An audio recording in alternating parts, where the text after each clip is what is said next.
Bonjour, nous allons voir dans ce podcast la boucle for next. Nous reprenons donc notre ancienne macro qui demande le nom de la personne, sa date de naissance et sur base de sa date de naissance, calcule son âge. En faisant Alt F11, nous retrouvons le code de la macro. Nous avons lancé ici une procédure efface pour effacer la feuille avant de démarrer la macro. On prévient l'utilisateur qu'il va introduire son nom. Il met les titres sur la première ligne. Il demande le nom de la personne. Il demande la date de la naissance qu'il stocke dans une variable D.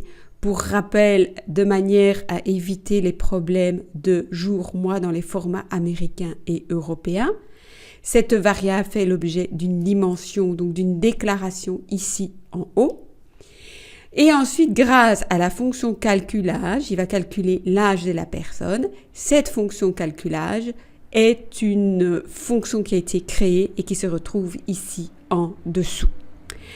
Qu'allons-nous faire maintenant? Eh bien, on va le faire pour plusieurs personnes. On a fait ici un gros boulot. On demande le nom, la date de naissance. Enfin, on met d'abord le titre, puis on demande le nom et la date de naissance ici. Et on voudrait le faire plusieurs fois pour plusieurs personnes. Les instructions donc à répéter, c'est demander le nom de la personne et lui demander sa date de naissance, ainsi que bien sûr le calcul de son âge.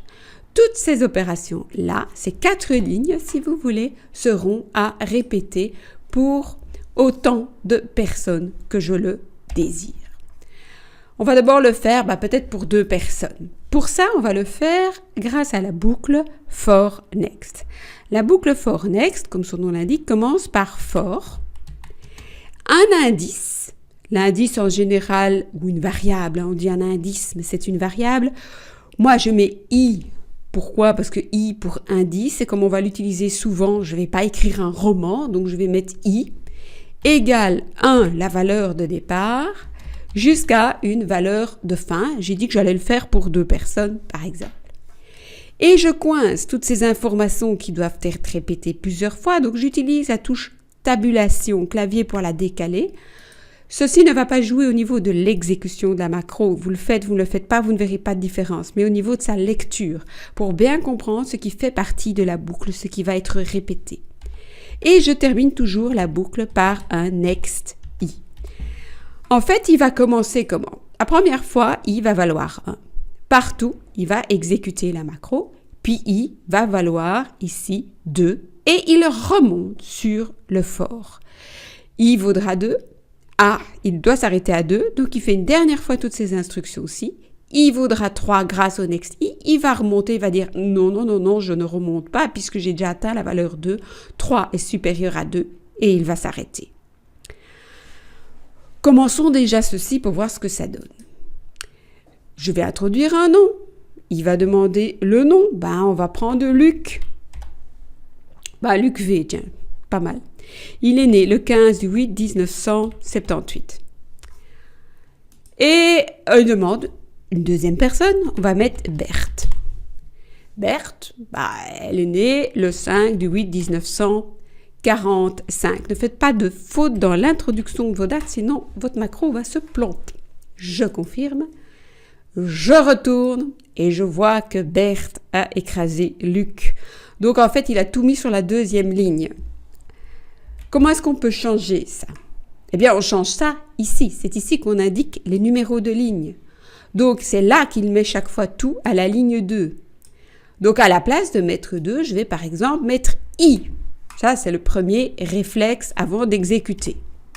Il y en a peut-être déjà qui ont compris, mais tant pis, on fonce. Il n'y a plus de 2, je vérifie bien, calculage, je lance la macro. Oui, d'accord. Eh bien, on va mettre Jean.